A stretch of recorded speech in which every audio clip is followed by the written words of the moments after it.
Second का एक video है। 28 सेकंड का ये वीडियो बहुत गौर से देखिएगा। ये इस वक्त आपके सामने है और यही 28 सेकंड बहुत सारे सवाल खड़े करता है। The Prime Minister's convoy in Bathinda has surfaced. Protesters are seen blocking the Prime Minister's convoy. Unprecedented lapse in the Prime Minister's security. Here's a new video that India Today has access now on the Prime Minister's convoy that was blocked off at a flyover. पहला सवाल ही नहीं, प्रथम दृष्टया ये बहुत साफ है कि सिक्योरिटी ब्रीच तो प्रधानमंत्री की हुई और उसके लिए फिरोजपुर के एसएसपी को निलंबित भी किया जा चुका है, सस्पेंड किया जा चुका है। ये बात पंजाब की सरकार को शायद रियलाइज हुई, इसीलिए ये कदम उठाया गया। सिक्योरिटी ब्रीच तो हुई है क्योंकि वो देश के प्रधानमंत्री हैं और इस तरह से 15 से 20 मिनट अगर उनकी गाड़ी फ्लाईओवर पर रुकी रहती है जिस भी वजह से और वहां तक लोग पहुंच जाते हैं तो बेहद सिक्योरिटी ब्रीच मानी ही जाएगी। अब ये जरा 28 सेकंड का वीडियो गौर से देखिएगा आप। मैं आपको ये वीडियो दिखा रही हूं और अब आप इसमें देखिए, समझिएगा। इस वीडियो को शूट करने वाले बाहर से कहीं वहां से वो शूट कर रहे हैं फ्लाईओवर के ऊपर, और फ्लाईओवर के ऊपर जो शूट कर रहे हैं वहां पर आपको कुछ लोग दिखाई देंगे, एक भीड़ आपको दिखाई देगी, जिसके लिए कहा जा रहा है कि देखिए सिक्योरिटी में ब्रीच हुई और प्रधानमंत्री की गाड़ी के नजदीक तक वो पहुंच गए। बिल्कुल आप देखिएगा, बिल्कुल प्रधानमंत्री की जो सुरक्षा है, जो सुरक्षा गार्ड्स हैं, वो किस तरह से एकदम उस वक्त हरकत में आते हैं और देखते हैं कि आखिर ये लोग यहाँ पर कैसे पहुंच गए। पर अब आप गौर से और ध्यान से इस बात को सुनिएगा कि वो नारे क्या लगा रहे हैं।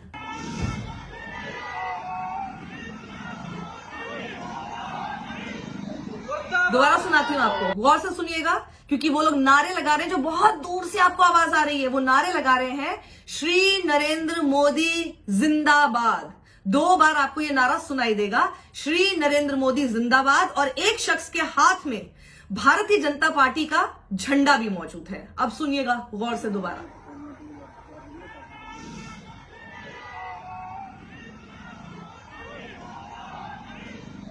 अब इसके आगे का मैं आपको वीडियो दिखाती हूं।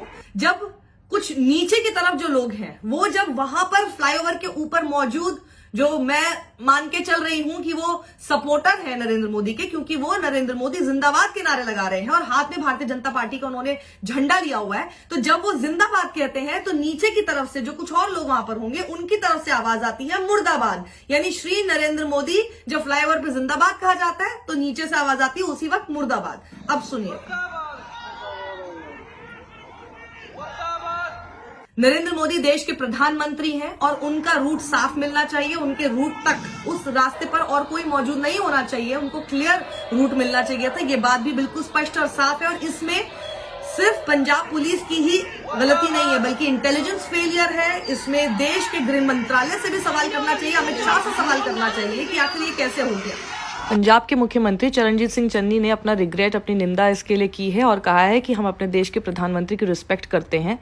वहीं उन्होंने कहा कि मुझे पीएम को रिसीव करना था लेकिन मेरे साथ कुछ ऐसे लोग थे जिन्हें कोविड हो गया था, इस वजह से मैं नहीं आ सकता था।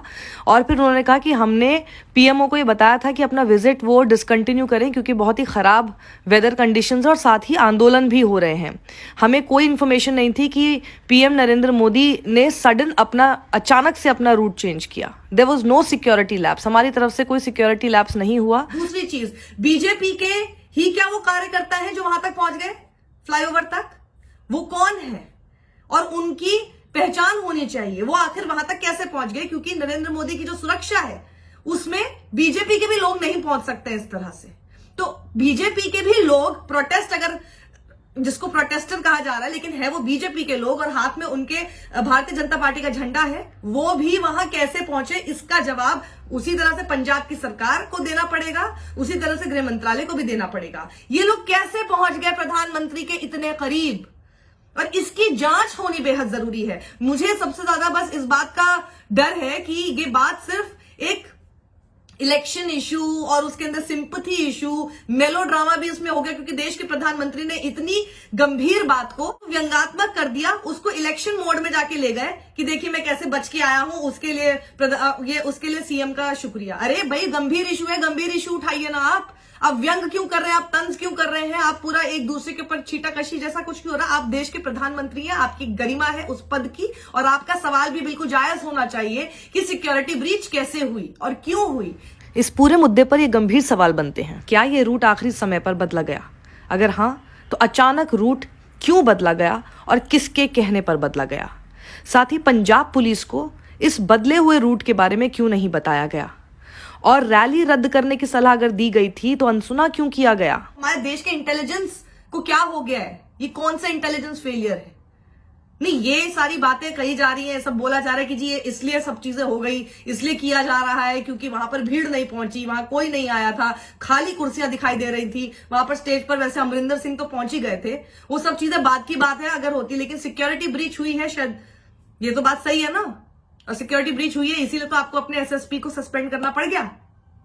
तो ये बहुत इंपॉर्टेंट क्वेश्चंस हैं जो देश की मीडिया को भी उठाने चाहिए। और देश के गृह मंत्री को आप क्यों बख्श रहे हैं? आप देश के गृह मंत्री से क्यों नहीं सवाल पूछ रहे हैं? अमित शाह से सवाल क्यों नहीं हो रहा है? तो फिर देश के गृह मंत्री किस लिए हैं? फिर उनसे क्या सवाल नहीं किया जाएगा? प्रधानमंत्री की सुरक्षा से जुड़े हुए अगर सवाल होंगे वो भी क्या देश के गृह मंत्री अमित शाह से नहीं किए जाएंगे और उनको हमेशा बख्श दिया जाएगा? भाई आप एक पद पर हैं, आपके ऊपर जिम्मेदारी है, तो आपको आपका काम है ना सुनिश्चित करना यह कि देश के जो प्रधानमंत्री वो स्मूथली अपने वेन्यू तक कैसे पहुंच पाए। लेकिन इसकी तरफ कोई ध्यान नहीं दे रहा है। ये सब कुछ सिर्फ जिसमें पूरा मीडिया भी सम्मिलित है। सही सवाल कीजिए, सही सवाल, ये बिल्कुल सही है, ब्रीच हुआ है, सिक्योरिटी ब्रीच, इस पर आप सवाल कीजिए, लेकिन आप किससे सवाल करते हैं? आप सवाल करते हो सिलेक्टिव नहीं हो सकते। जब हम ये कह रहे हैं कि पंजाब सरकार की तो गलती इसमें है ही है, लेकिन इंटेलिजेंस फेलियर है और देश के गृह मंत्री से इसमें सवाल करना बेहद जरूरी है, तो आप क्यों नहीं करते? ये झंडा आपको दिखाई दे रहा है, भारतीय जनता पार्टी का झंडा उसमें दिखाई दे रहा है, जिसको आप प्रोटेस्टर्स कह रहे हैं, वो वहां पे हमको सुनाई दे रहा है कि वो वहां पे श्री नरेंद्र मोदी जिंदाबाद कह रहे हैं, पर आप वो सवाल नहीं करना चाहते। आप सिर्फ वीडियो चला देते हैं ये कह के कि देखिए प्रोटेस्टर्स कितने नजदीक आ गए, इन तक आवाज आपने दबा दी। इंडिया टुडे ने ये दिखाया, आवाज दब गई और उन्होंने सिर्फ दिखा दिया कि देखिए प्रोटेस्टर्स कितने करीब आ गए। देखिए तो सही क्या वो प्रोटेस्टर्स हैं। The Prime Minister's convoy in Bathinda has surfaced. Protesters are seen blocking the Prime Minister's convoy. Unprecedented lapse in the Prime Minister's security. Here's a new video that India Today has access now on the Prime Minister's convoy that was blocked off at a flyover. Yes, ये सवाल आपका होना चाहिए कि भले वो Bharatiya Janata party के भी लोग हैं, वो इतने करीब कैसे आ सकते हैं? लेकिन क्या वो वाकई प्रोटेस्टर्स हैं? क्योंकि वो तो जिंदाबाद कर रहे हैं, नरेंद्र मोदी जिंदाबाद, और पीछे से नीचे से कहीं से कोई वीडियो बना रहा है, उसके आसपास से आवाज आ रही है मुर्दाबाद। तो प्रोटेस्टर्स वहां हैं, फ्लाईओवर पर कौन है? लेकिन उसमें भी इतनी नजदीक लोग हैं, वीडियोस भी बन रहे हैं, दिखाई दे रहा है। यहां ये सारी सिक्योरिटी ब्रीच है जिसके ऊपर पंजाब की चन्नी सरकार को जवाब देना चाहिए, देश के गृह मंत्री अमित शाह को जवाब देना चाहिए। इतनी बड़ी चूक आप लोगों के रहते हुए कैसे हो गई? और जब देश के प्रधानमंत्री ही उन्हीं के काफिले में इस तरह से चूक हो जाएगी तो फिर एक आम इंसान का क्या होगा? उसकी जिम्मेदारियां भी तो आप लोगों के कंधे पर है।